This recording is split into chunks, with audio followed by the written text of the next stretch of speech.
we want to pay this money. I have, I think, about 130 million shillings, which I have to disburse between now and end of June for bursaries. We have signed intergovernmental partnership agreements with the Ministry of Education, but the controller has become difficult. She has become intransigent.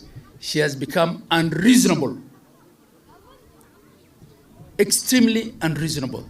And she's taking the county governments through hell in accessing money.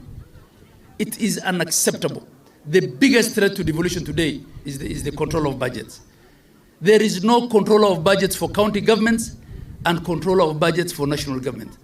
Why we have to carry invoices and contracts and receipts all the way from Wajir and queue in her office for weeks to access money, I do not understand. And this is hell that every county government has been taken through.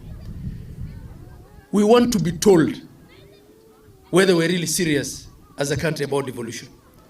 Why is it so difficult for counties to access the monies that have been appropriated for them? Yet counties are only accessing 9% of the annual budget of Kenya.